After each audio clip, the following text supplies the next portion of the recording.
up, everybody? This is Dr. Regina Bradley, and this is Outkasted Conversations, number 26. We bite, as we say in Albany. Yes. So what's happening? Hope you enjoyed your little hiatus, but we back, and we are bringing the heat with two of our guests today who are mad that they coming so late, but it's all good. Y'all bringing us back. Y'all bringing us back. Took 26 episodes to get us on here. Future Dr. Gee Joyner and the Reverend Earle Fisher. What's going on, good people? How y'all doing? We good. We are, as you have said, we are upset. So you don't put all of the good black preachers up, then put the Rudy Poop up like that. So and you left us hanging at NCBS a couple years ago. Supposed to been on the panel with us. You left us hanging in. You are in all kinds of hot water with us and with me. I think they told you about how bad I used to serve Albany State Rams when I was playing at one. And so now you got something personal. That's all right. We got you though. Okay, we're gonna have to put the vendetta to the. I know I've done y'all wrong. We're gonna have to put the vendetta to the side a little bit. We're gonna talk a little bit of Outkast and things, right? I'm excited for this conversation. I'm so excited for this conversation. All right. So you know how you gotta get into the club. How did you become outcasted? Which one of y'all wanna go first? Age before beauty. Yeah, a few months. Of course, Southern Playalistic Cadillac, funky music, you know, that gap, I guess I was maybe in like the 9th, 10th grade, something like that. And of course, everybody was digging it because it's from Atlanta and it was something different from what we had been experiencing in the South. But being from Memphis, ours was, the only rap we had was extremely gutterish, ratchet, gangster rap. Really dope dealing. It was trap music, you know, years before it was. And in essence, what Atlanta is doing now, with there being your T.I.s, your Gucci Manes, your Jeezys, what they're doing now is really a reincarnation of Memphis rap, refurbished from 25 years ago, 20 years ago, easily. But I really didn't, you know, everybody got on Outkast because they were cool and they had a little pimp type vibe. But what really turned me on to them was when AT-Aliens is what really got me to another level, because Andre became a whole nother person.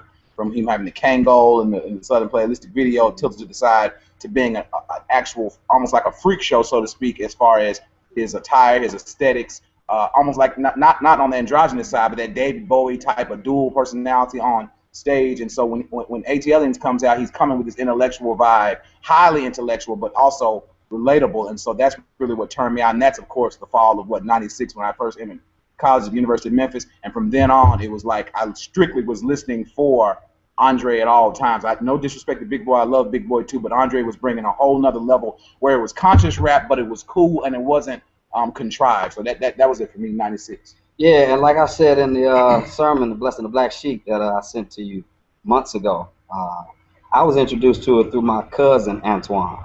So my cousin was more like my big brother, and around that time, I was a freshman and sophomore too. He had just graduated high school. He was in the game. And so he was loving the Outkast vibe. So he kind of sort of put me up on that. And I too kind of sort of like G was gravitating more to the development, the intellectual and artistic development of Stax, more so than Big Boy. It was like I could identify with the intellectual development, being from a neighborhood where you find more big boys than you find Andres. And so when you hear Stax, at least for me, when you hear Stax on Southern Playalistic Cadillac music, talking about nigga ready from the get-go, y'all hear my shit go, as Andre, can your punk ass come out to play? You know, I can identify with that. There's a certain type of inner city credential that you have to be able to articulate to people, and I think Stax was able to do that. But at the same time, that wasn't the totality of who he was. I think what you hear in Big Boy is the totality of who he is from front to back, and he cool. I mean, and he on point, right? And at the same time, you see a different type of, at least for me, a trajectory of Stax going from that to saying, you know, people asking what's up with Andre, is he in a cult, is he gay, when y'all gonna break up, when y'all gonna wake up, nigga, I'm feeling better than ever, what's wrong with you, right? And he says, yeah, you get that. He says, I want to be true blue about this music, but they do not want to hear it because they'd rather be bouncing and shooting and killing and bouncing and shit, right? And so I was able to identify with that, somebody who needed to carve out their own intellectual terrain and artistic identity and personality in a environment where there was not many models for him to follow behind. I think it's kind of appropriate that we have in church and you guys are actually in the church. Yeah, this is Abyssinian Baptist Church in the windy city of Whitehaven. You need to come through Memphis. So if you're in Memphis, come through this thing, 3890 Mill Branch. Meet us on Facebook and all that other stuff. Okay, donations taken. How you gonna put up your church? No, but it meant, I actually want to toss this question at you first, Pastor. This idea of theology and Outkast work, right? Not necessarily like the formal theology that you might study in seminary or whatever, but this idea that there is a certain type of spirituality that flows throughout their catalog that speaks to these more contemporary issues of blackness and race and class, if you will. What are your thoughts on the role that spirituality plays and how we understand Outkast music?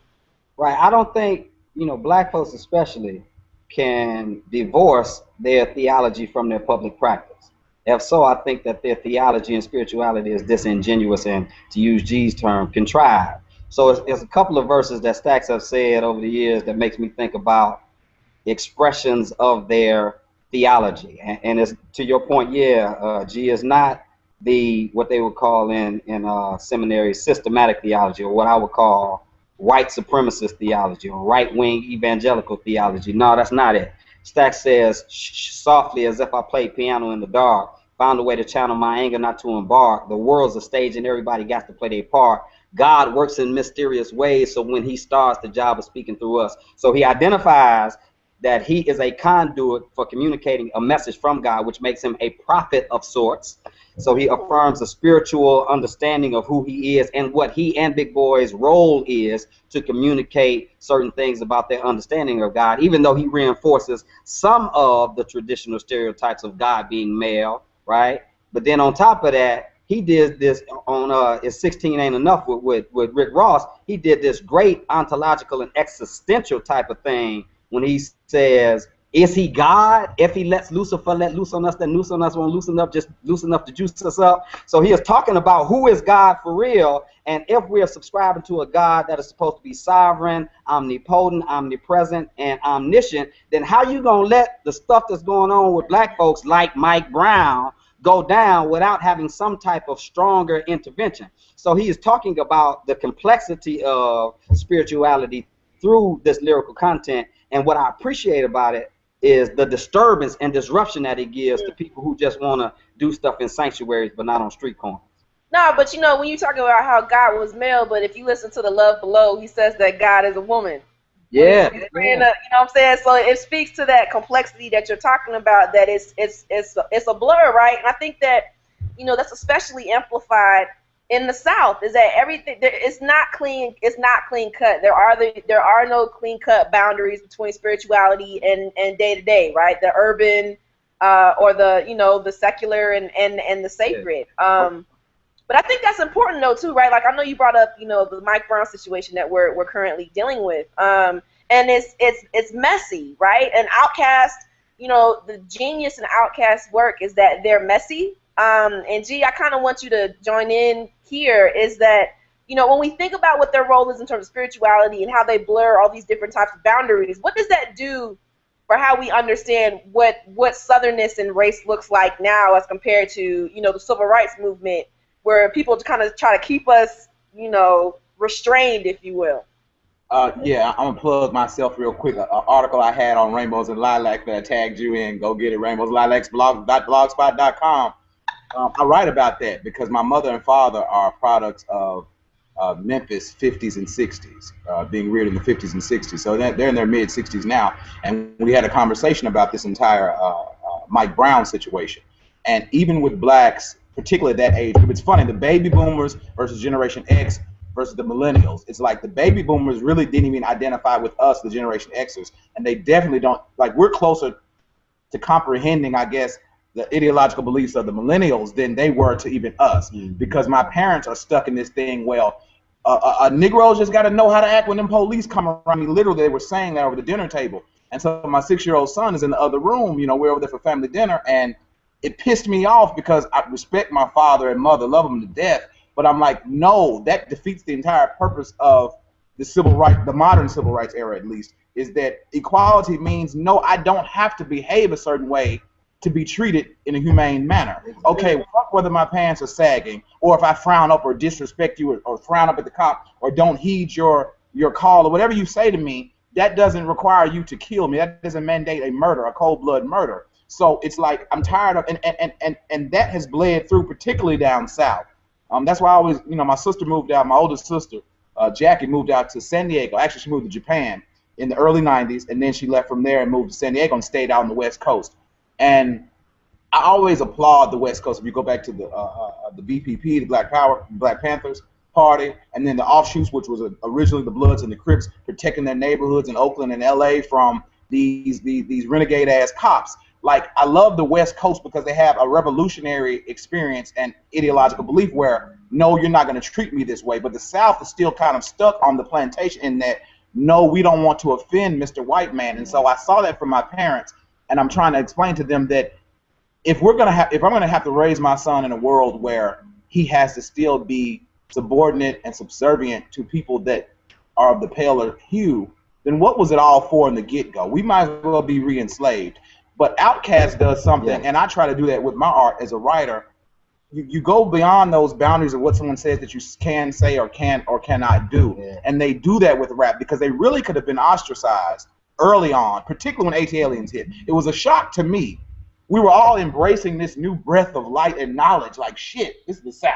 Yeah. All of us, from Houston to Memphis to Dallas, Nashville. Parts in the Midwest too now. They were, but particularly the South, because everyone was looking at us like we were dumbass rappers for the most part, outside of Scarface. So when they come along, they're really, their composition is really articulate. It's really a deep, critical analysis. And so they could have been ostracized because they were going outside of the box. So I think when you look at roles of rappers, and particularly of Outkast, and you have to mirror this in your own life. Like, I've had a lot of people on social network, particularly Facebook, and I'm thinking these are progressive Negroes. But they've got good jobs. Some of them have moved out of the South. They have a multicultural friend group that they hang out with. And when I say multicultural, black people multicultural means they're the only black person in the group and everybody else is white or non-black. So they don't understand that definition, right? And and they're like, no, well, don't bring race into it, right? And if they're blind to the fact, they've even said, I was kind of making a joke about it, but I was serious. It's like, white folks on Facebook mourning the loss of Robin Williams. Niggas on Facebook mourning the loss of Mike Brown.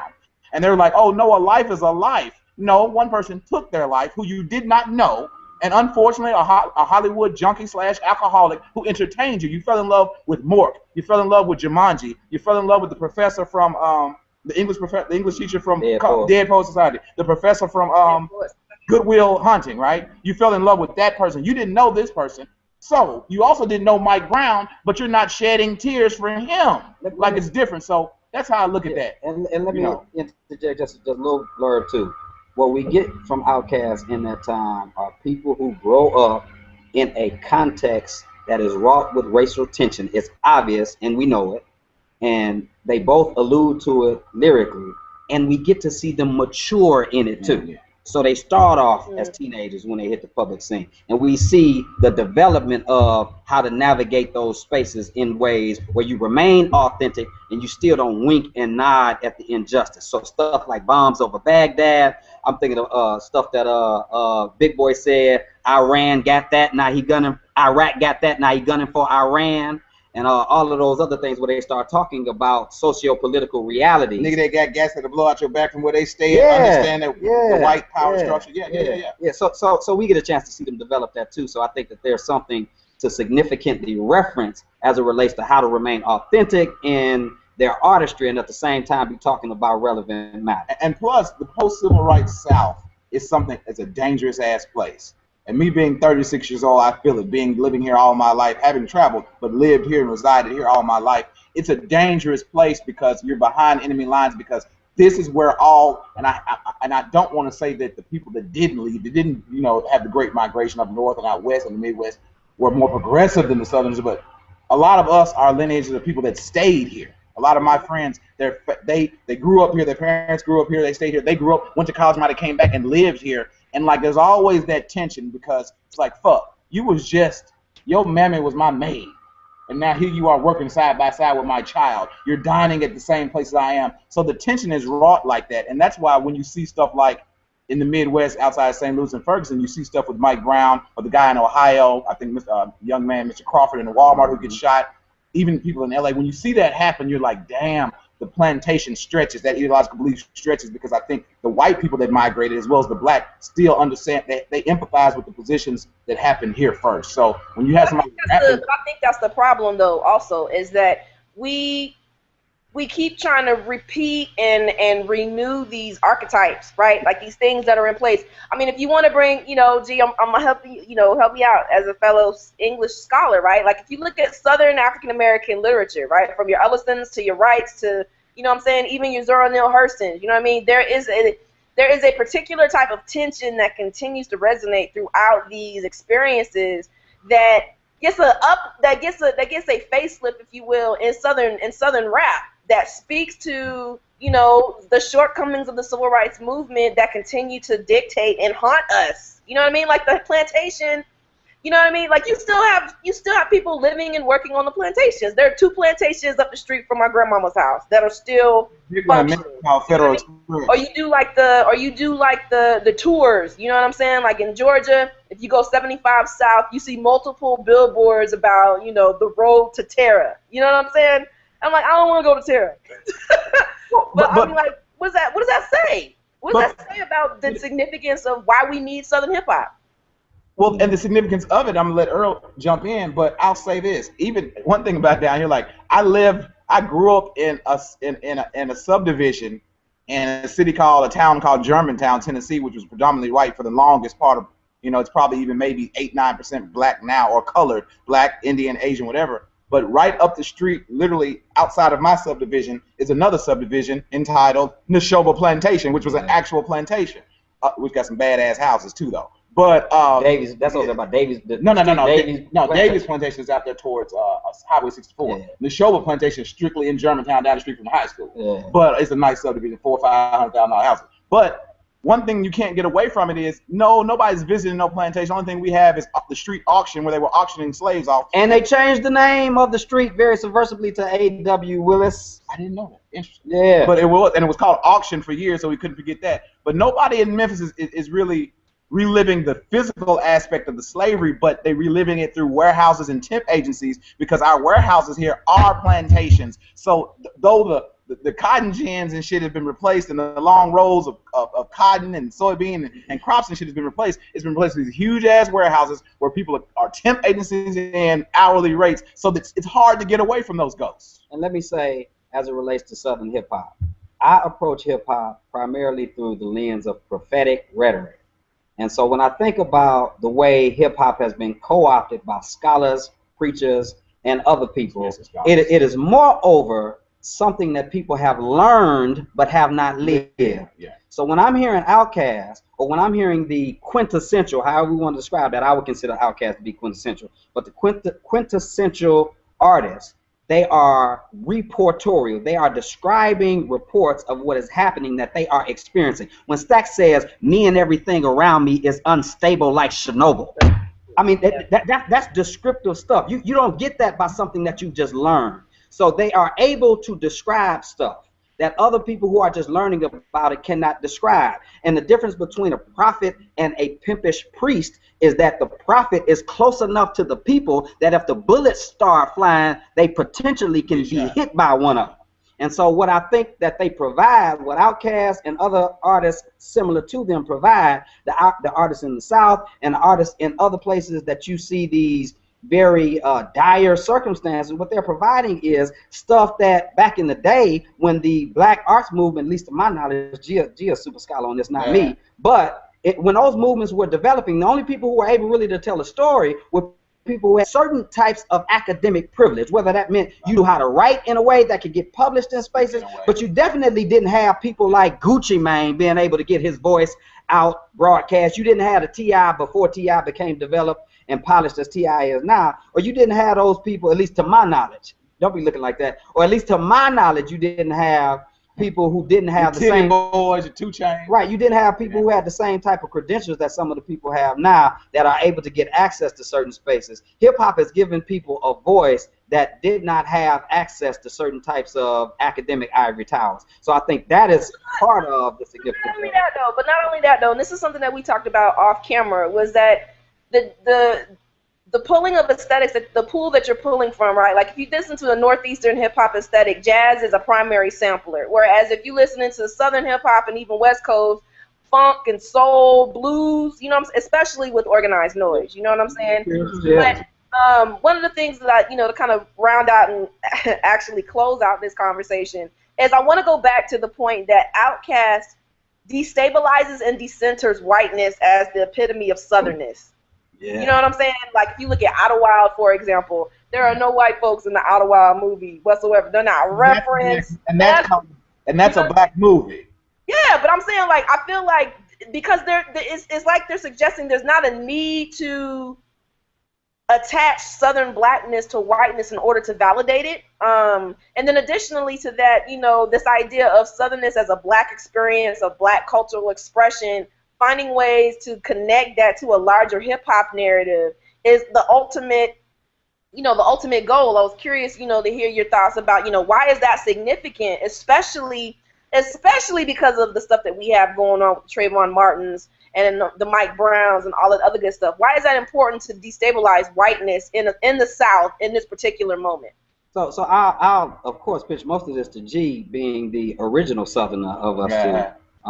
But what I think the spiritual aesthetic has done in Outkast is given them a platform such that their connection with God does not need them to have such a affirming connection with the white establishment or hegemonic culture and force in order for them to feel affirmed and validated. So since they are in such a spiritual ethos where they feel like, you know, we got some type of connection with God, God is speaking through us so we can be sincere with this here, then that allows them, I think, the type of latitude for them not to have to feel like we got to be affirmed by white folks in order for our stuff to be legit. Okay.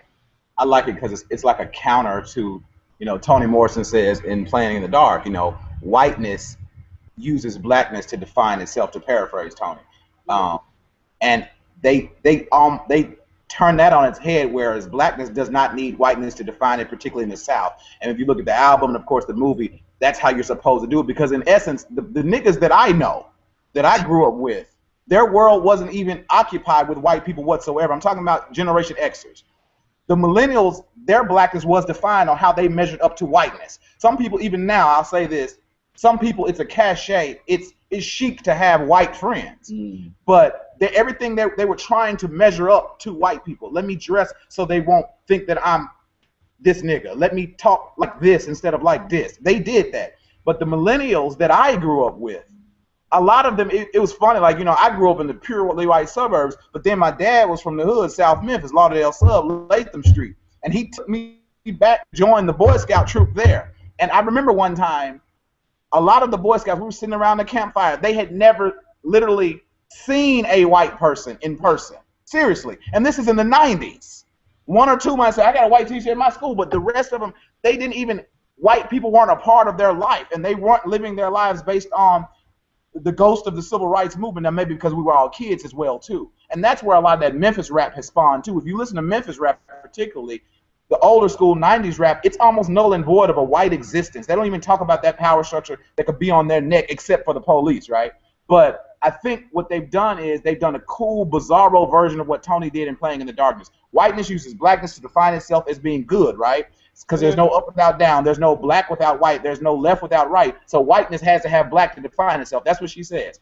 And Outkast doesn't need anything to define its own blackness or its own, I guess you say, rap personality or persona. So I think that's what it is. And I like how they do that because I jump at it from, I always look at rap from, you know, as if it's just a literary work in general. And they do that beautifully. They do the exact opposite of what Toni says that white literature does. Even with the absence of black characters in white literature, she says, the absence is still suggesting that blacks exist.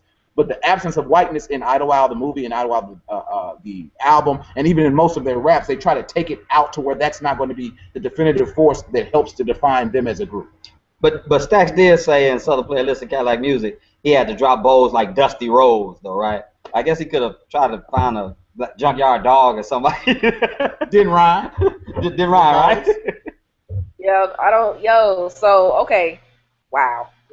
Hate to end it, but you know what we gotta do. So why don't you tell the people how to get in contact with you, what you got going on, all that good stuff. At Pastor_Earle, EARLE on Twitter, Earle J. Fisher on Facebook, Abyssinian, ABYSSINIAN Baptist Church, Memphis, Tennessee. I'll be out here. All right. G? I'm never on Twitter, but I need to start getting on there at Gee Joyner, GeeJoyner. Of course, Gee Joyner, Gee Joyner on Facebook, rainbowsandlilacs.blogspot.com, Google Gee Joyner, YouTube Gee Joyner. He Talk White is my latest book that I got out last fall. Kim, the Story of John, I'm working on another one with some compilations from folks, and I want something from you in this next book, but I can't pay you until years later, so I'm calling you out. I got Dr. Amrita Chakrabarty Myers in there, Charles McKinney from Rhodes, Earl's in there, my guy Iman Campbell, ABD up there at the UMass Amherst, he's in there, so I need some scholars in there. So that's, keep your eyes open for the pastor and the professor. We are returning. Right now, the return, right? So, but you can't do some of our old episodes on YouTube. You can go to the pastor and the professor on Facebook. You can do the pastor and the professor on YouTube. So the first 2 seasons, probably about what 20 some episodes, man. Real talk. So we're gonna be like you when we grow up, Red Clay Scholar. Yeah. Faski Sarah. Yeah, Ski Fi, no doubt. Thank you guys. This was dope. And I also just wanted to take a second, to think about Mike Brown, John Crawford, and the cat out in LA. We're thinking about you. We love you guys. And I'm Dr. Regina Bradley. This is Outkasted Conversations. We'll holla at y'all. Y'all be easy. You're right. Peace.